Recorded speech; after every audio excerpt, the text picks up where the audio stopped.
Hi friends, स्वागत है आपका अपने YouTube channel study with Sujeet पर। मैं हूं आपका दोस्त सुजीत। आज हम लोग बात करेंगे बिहार बोर्ड के क्लास 10 के हिस्ट्री के एक्सरसाइज 1 यूनिट 1, जिसका नाम है यूरोप में राष्ट्रवाद। क्या नाम है? यूरोप में राष्ट्रवाद। तो हम देखेंगे यूरोप में राष्ट्रवाद का उदय कब हुआ, या सबसे पहले हम देखेंगे राष्ट्रवाद क्या है। राष्ट्रवाद क्या है? कहता राष्ट्रवाद जो है ना, आधुनिक विश्व में क्या है? राष्ट्रवाद आधुनिक विश्व की राजनीतिक, राष्ट्रवाद क्या है? आधुनिक विश्व की राजनीतिक जागृति का प्रतिफल है। यह एक ऐसी भावना है जो किसी विशेष भौगोलिक, सांस्कृतिक या सामाजिक परिवेश में रहने वाले लोगों में एकता की वाहक बनती है। क्या बनती है? एकता की वाहक बनती है। इसको हम ऐसे बोल सकते हैं कि राष्ट्रवाद जो है ना, सामाजिक परिवेश में रहने वाले लोगों में एकता की भावना को जागृत करती है। क्या करती है? एकता की भावना को जागृत करती है। यदि पूछा जाए यूरोप में राष्ट्रवाद का उदय कब हुआ, तो याद रखिएगा राष्ट्रवाद की भावना का बीजारोपण यूरोप में पुनर्जागरण काल से। किस काल से?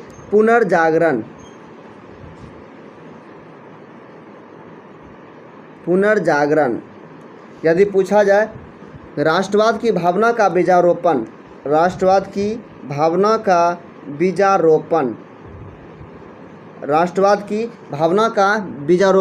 यूरोप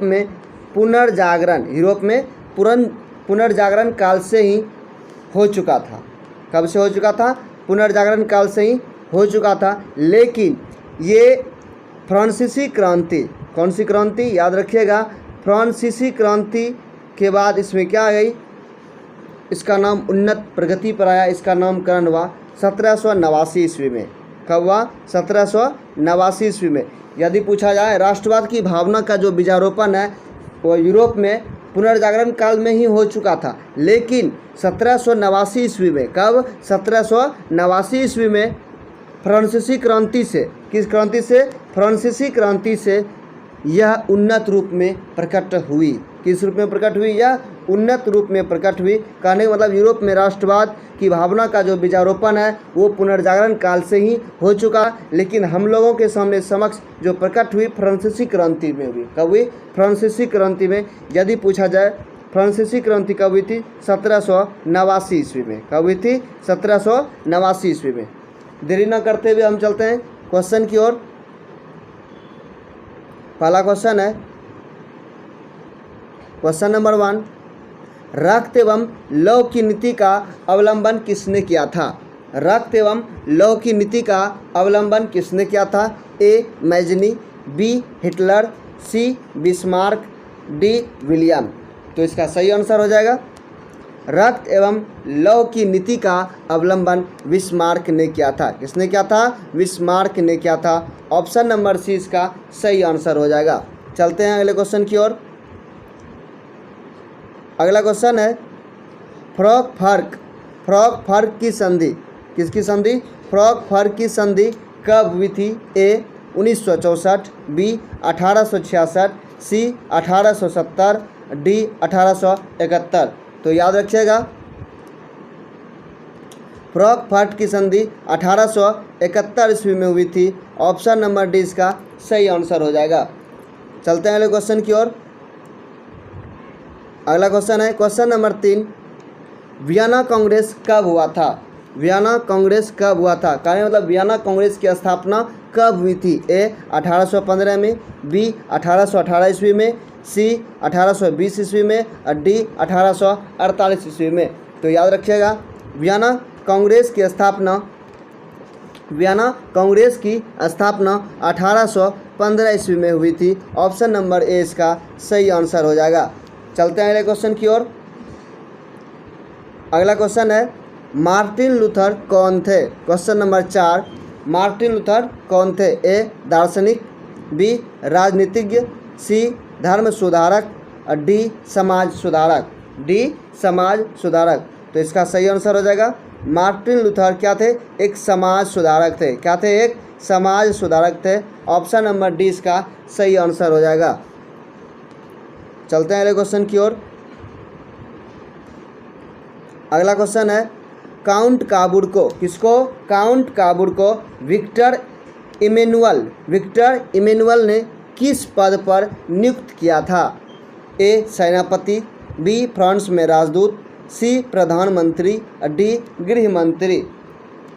तो याद रखिए काउंट काबूर को, किसको? काउंट काबूर को विक्टर इमेनुअल ने प्रधानमंत्री के पद पर, किसके पद पर? प्रधानमंत्री के पद पर, पीएम के पद पर क्या किया था? नियुक्त किया था। ऑप्शन नंबर सी इसका सही आंसर हो जाएगा। चलते हैं अगले क्वेश्चन की ओर। अगला क्वेश्चन है क्वेश्चन नंबर 6। गैरीबाल्डी पेशे से क्या था? ए सिपाही, बी किसान, सी जमींदार, डी नाविक। तो इसका सही आंसर हो जाएगा गैरीबाल्डी पेशे से क्या थे? नाविक थे। ऑप्शन नंबर डी इसका सही आंसर हो जाएगा। चलते हैं अगले क्वेश्चन की ओर। अगला क्वेश्चन है क्वेश्चन नंबर 7। यूरोप का मरीज किसे कहा जाता है? यूरोप का मरीज किसे कहा जाता है? ए रूस को, बी जर्मनी को, सी तुर्की को और डी यूनान को। तो इसका सही आंसर हो जाएगा यूरोप का मरीज तुर्की को कहा जाता है। किसको कहा जाता है? यूरोप का मरीज तुर्की को कहा जाता है। ऑप्शन नंबर सी इसका सही आंसर हो जाएगा। चलते हैं अगले क्वेश्चन की ओर। अगला क्वेश्चन है यंग यूरोप की स्थापना किसने की थी? यंग यूरोप की स्थापना किसने की थी? ए काबूर ने, बी मैजनी ने, सी बिस्मार्क ने और डी गैरीबाल्डी ने। तो इसका सही आंसर हो जाएगा यंग यूरोप की स्थापना किसने किया था? मैजनी ने किया था। किसने किया था? मैजनी ने। ऑप्शन नंबर 20 का सही आंसर हो जाएगा यंग यूरोप की स्थापना मैजनी ने किया था। चलते हैं अगले क्वेश्चन की ओर। अगला क्वेश्चन है क्वेश्चन नंबर 9। किस युद्ध के बाद जर्मनी का एकीकरण पूरा हुआ? किस युद्ध के बाद जर्मनी का एकीकरण पूरा हुआ? ए क्रीमिया का युद्ध, बी सेडाओ का युद्ध, सी परसा डेनमार्क का युद्ध, डी सेडॉन का युद्ध। तो याद रखिएगा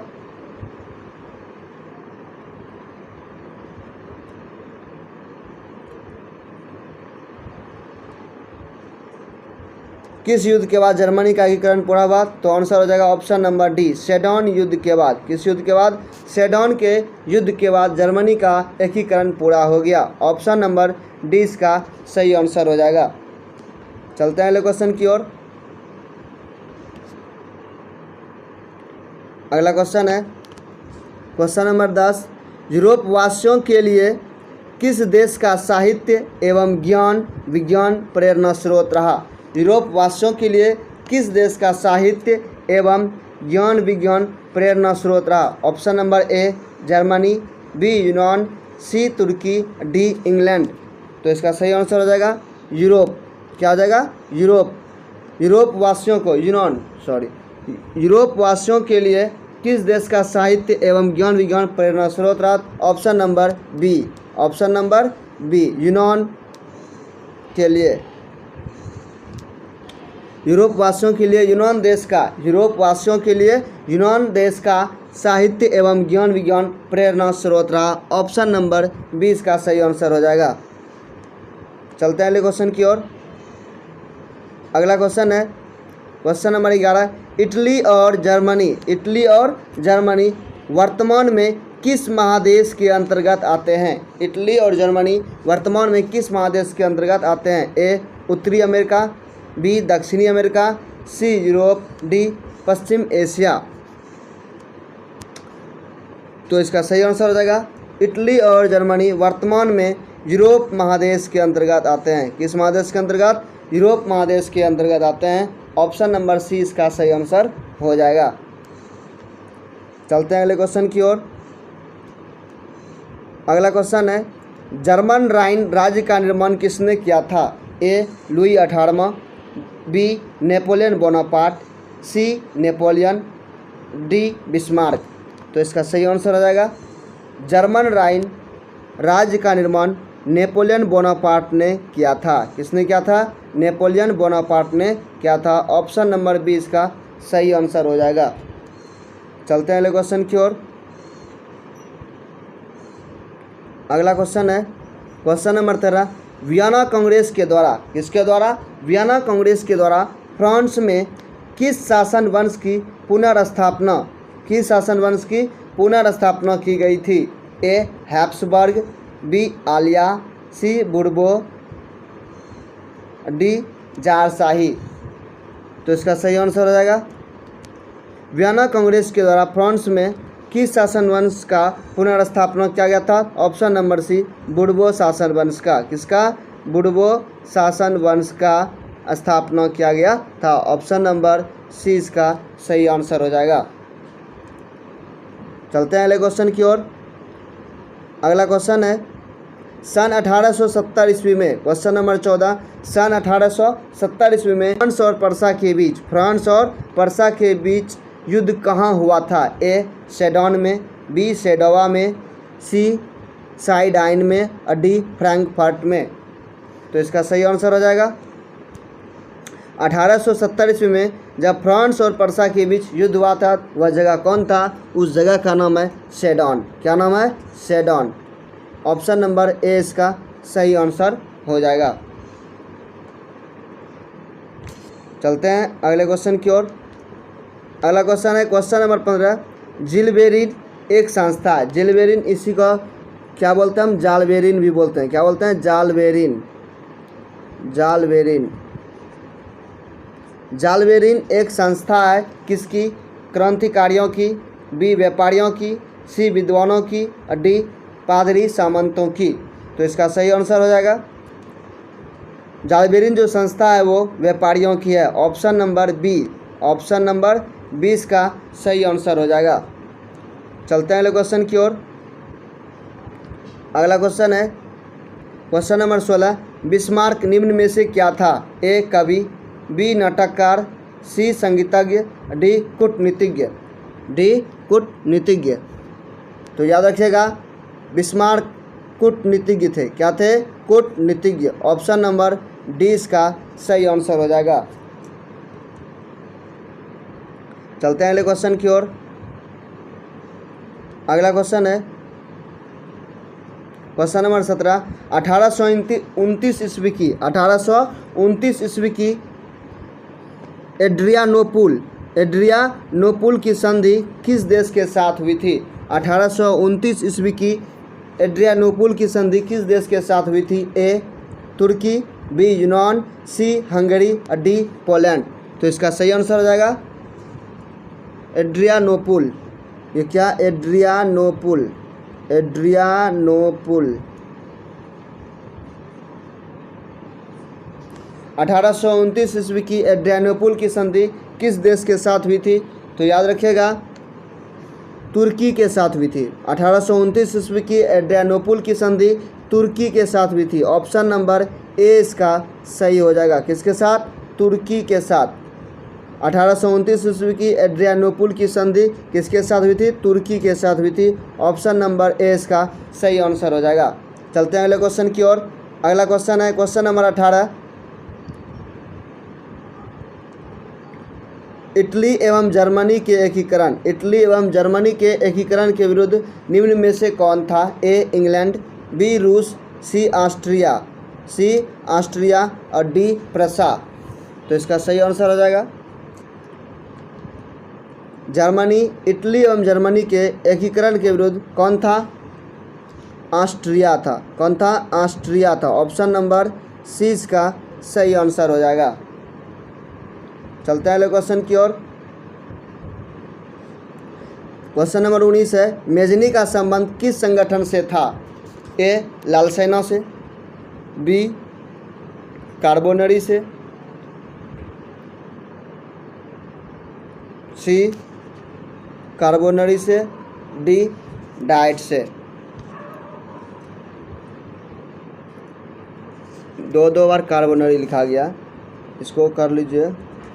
मेजनी का संबंध किस संगठन से था? ए लाल सेना से, बी कार्बोनरी से, सी कार्बोनरी,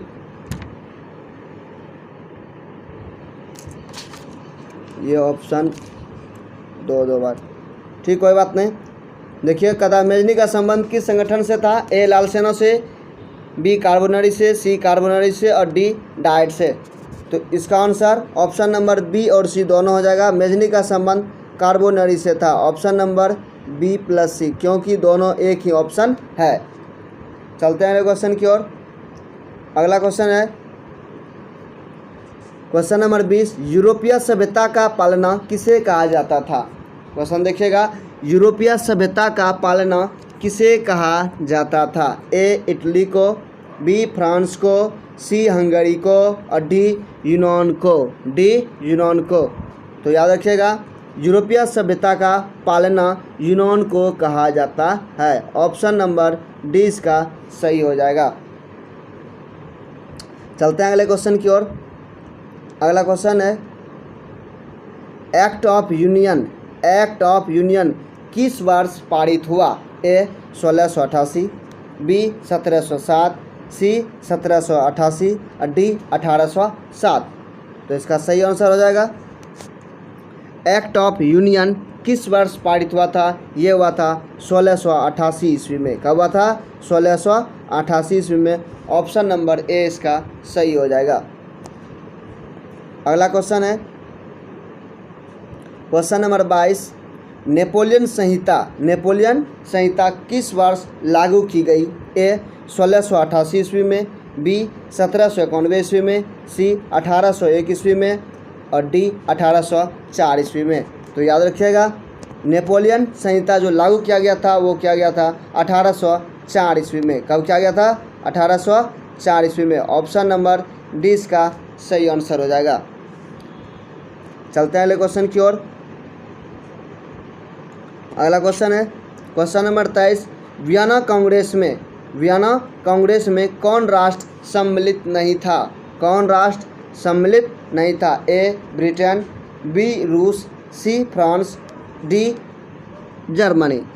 तो इसका सही आंसर हो जाएगा, वियना कांग्रेस में जर्मनी शामिल नहीं था। ऑप्शन नंबर डी इसका सही आंसर हो जाएगा। यदि पूछा जाए वियना कांग्रेस में कौन कौन से राष्ट्र सम्मिलित थे, तो कौन थे? ब्रिटेन थे, रूस थे और फ्रांस थे वियना कांग्रेस में। कहाँ? वियना कांग्रेस में। यदि पूछा जाए वियना कांग्रेस में कौन कौन से राष्ट्र सम्मिलित थे? ब्रिटेन, रूस और फ्रांस। और कौन नहीं थे? जर्मनी। चलते हैं अगले क्वेश्चन की ओर। अगला क्वेश्चन है, वियना कांग्रेस ने पवित्र संघ की योजना किसने? वियना कांग्रेस में, वियना कांग्रेस में,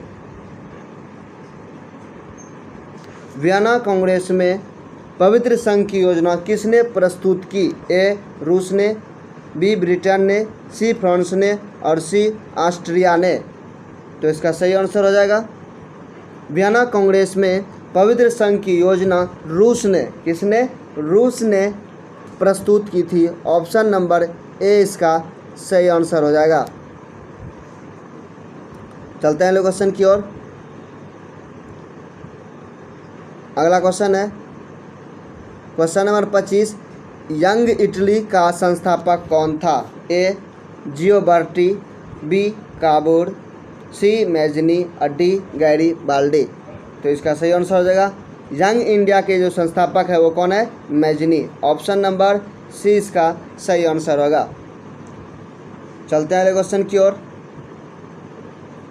अगला क्वेश्चन है क्वेश्चन नंबर 26, जर्मनी के एकीकरण के लिए, किसके एकीकरण के लिए? जर्मनी के एकीकरण के लिए बिस्मार्क ने कितने युद्ध किए? Option number A 1, B 2, C 3, D 4। तो इसका सही आंसर हो जाएगा, जर्मनी के एकीकरण के लिए बिस्मार्क ने 3 युद्ध किए थे। कितने युद्ध किए थे? 3 युद्ध किए थे। ऑप्शन नंबर सी इसका सही आंसर हो जाएगा।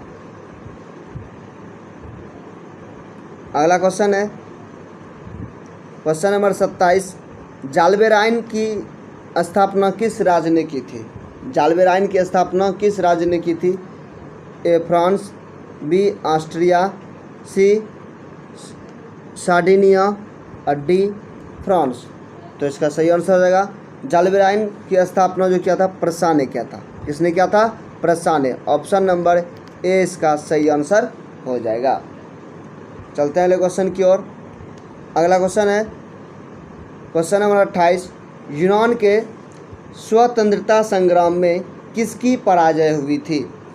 यूनान के स्वतंत्रता संग्राम में किसकी पराजय हुई? ऑप्शन नंबर ए रूस की, बी तुर्की की, सी यूनान की और डी फ्रांस की। तो इसका सही आंसर हो जाएगा यूनान के स्वतंत्रता संग्राम में किसकी पराजय हुई थी? तुर्की की। ऑप्शन नंबर बी इसका सही आंसर हो जाएगा, ऑप्शन नंबर बी। चलते हैं अगले क्वेश्चन की ओर।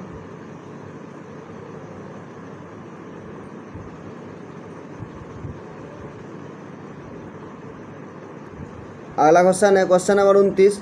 1789 की फ्रांसीसी क्रांति के समय 1789 की फ्रांसीसी क्रांति के समय वहाँ किस राजवंश का शासक था? ए ट्यूडर, बी स्टुअर्ट, सी ब्रूबो और डी रोमनोव। तो इसका सही आंसर हो जाएगा 1789 की फ्रांसीसी क्रांति के समय वहाँ किस राजवंश का शासन था? ब्रूबो का। ऑप्शन नंबर सी किसका था? ब्रूबो का क्या था वहाँ शासन था। कब? फ्रांसीसी क्रांति के समय। यदि पूछा जाए फ्रांसीसी क्रांति कब हुआ? 1789 ईस्वी में। ऑप्शन नंबर सी इसका सही आंसर हो जाएगा। चलते हैं अगले क्वेश्चन की ओर। अगला क्वेश्चन है क्वेश्चन नंबर 30। हंगरी की राजभाषा क्या थी? ए इतालवी, बी मैग्यार, सी पोलिश और डी फ्रेंच। तो इसका सही आंसर हो जाएगा हंगरी की भाषा क्या थी? मैग्यार थी। क्या थी? मैग्यार। इसका सही आंसर हो जाएगा। चलते हैं अगले क्वेश्चन की ओर। अगला क्वेश्चन है क्वेश्चन नंबर 31। मरियान किस देश के राष्ट्रवाद की प्रतीक है? मरियान किस देश के राष्ट्रवाद की प्रतीक थी? ए फ्रांस, बी रूस, सी इटली, डी जर्मनी। डी क्या है? जर्मनी। तो इसका सही आंसर हो जाएगा मरियान फ्रांस।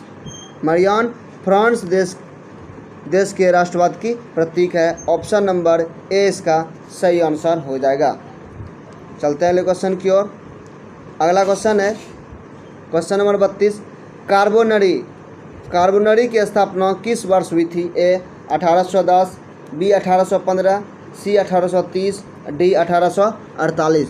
तो याद रखिएगा कार्बोनरी की स्थापना 1810 ईस्वी में हुई थी। कब हुई थी? 1810 ईस्वी में हुई थी। ऑप्शन नंबर ए इसका सही हो जाएगा। चलते हैं अगले क्वेश्चन की ओर। अगला क्वेश्चन है क्वेश्चन नंबर 33। चार्टिस्ट आंदोलन, कौन सा आंदोलन? चार्टिस्ट आंदोलन कहाँ संपन्न हुए? ए ऑस्ट्रिया में, बी इटली में, सी जर्मनी में और डी इंग्लैंड में। तो इसका सही आंसर हो जाएगा चार्टिस्ट आंदोलन इंग्लैंड में संपन्न हुए। कहाँ हुए? इंग्लैंड में संपन्न हुए। ऑप्शन नंबर डी इसका सही हो जाएगा। चलते हैं अगले क्वेश्चन की ओर। अगला क्वेश्चन है क्वेश्चन नंबर 34।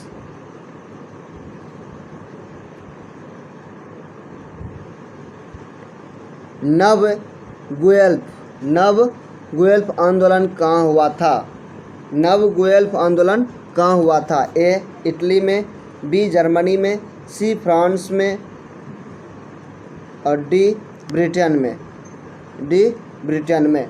तो याद रखिएगा नव गुएल्फ आंदोलन इटली में संपन्न हुआ था। कहाँ हुआ था? इटली में संपन्न हुआ था। ऑप्शन नंबर ए इसका सही हो जाएगा। चलते हैं अगले क्वेश्चन की ओर। अगला क्वेश्चन है क्वेश्चन नंबर 35। जर्मनी एवं इटली के एकीकरण के समय फ्रांस का शासक कौन था? ए नेपोलियन बोनापार्ट, बी नेपोलियन, सी विक्टर इमैनुअल और डी विलियम प्रथम। तो इसका सही आंसर हो जाएगा जर्मनी एवं इटली के एकीकरण के समय फ्रांस का शासक कौन था? नेपोलियन तृतीय था। कौन था? नेपोलियन तृतीय। ऑप्शन नंबर बी इसका सही हो जाएगा। चलते हैं अगले क्वेश्चन की ओर। अगला क्वेश्चन है क्वेश्चन नंबर 36, राष्ट्रवाद की अवधारणा का जन्म किस घटना से माना जाता है? ए पुनर्जागरण, बी धर्म सुधार आंदोलन, सी गौरवपूर्ण क्रांति और डी फ्रांस की क्रांति। तो इसका सही आंसर हो जाएगा राष्ट्रवाद की उदय या राष्ट्रवाद का जन्म जो माना जाता है ना, ये पुनर्जागरण काल से ही माना जाता है। ऑप्शन नंबर ए इसका सही आंसर हो जाएगा। राष्ट्रवाद की अवधारणा का जन्म किस काल से माना जाता है? पुनर्जागरण काल से ही माना जाता है। लेकिन यदि ये उन्नत में पूछा जाए तो ये उन्नत में फ्रांसीसी क्रांति कब हुई थी? 1789 ईस्वी में। जिस टाइम ये कहाँ आई थी? उन्नत में आई थी, चर्चा में आई थी। चलते हैं अगले क्वेश्चन की ओर। अगला क्वेश्चन है क्वेश्चन नंबर 37, किस संधि द्वारा स्वतंत्र यूनियन राष्ट्र की स्थापना हुई थी? किस संधि द्वारा स्वतंत्र यूनियन राष्ट्र की स्थापना हुई थी? ए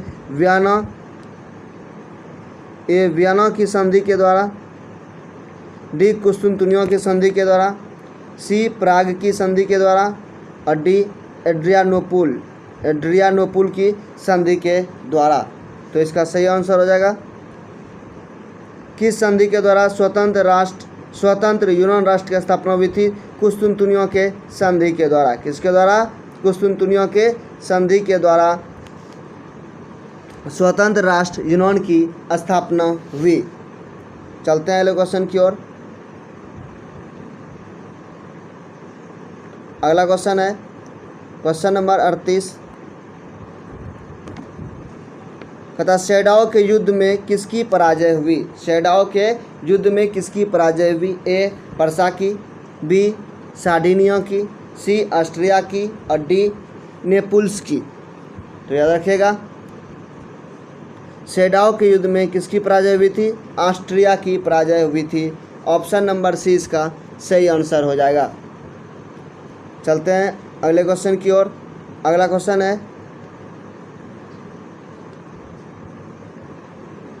क्वेश्चन नंबर 39, प्रसा का शासक कौन था? ए नेपोलियन बोनापार्ट, बी नेपोलियन, सी विक्टर इमैनुअल और डी विलियम प्रथम। तो याद रखिएगा प्रसा का शासक कौन था? विलियम प्रथम था। ऑप्शन नंबर डी इसका सही आंसर हो जाएगा। अब चलते हैं आज का लास्ट क्वेश्चन है क्वेश्चन नंबर 40, कहता है मेटरनिक कौन था? मेटरनिक कौन था? ए ऑस्ट्रिया का चांसलर, बी प्रसा का चांसलर, सी फ्रांस का सम्राट और डी रूस का जार। तो इसका सही आंसर हो जाएगा ऑस्ट्रिया का चांसलर। मेटरनिक कौन था? वो ऑस्ट्रिया का चांसलर था। ऑप्शन नंबर ए इसका सही आंसर हो जाएगा। तो फ्रेंड्स ये वीडियो आपको कैसा लगा? यदि वीडियो अच्छी लगी हो तो वीडियो को लाइक, सब्सक्राइब और शेयर ज़रूर करें। मिलते हैं एक नेक्स्ट वीडियो में, तब तक के लिए धन्यवाद।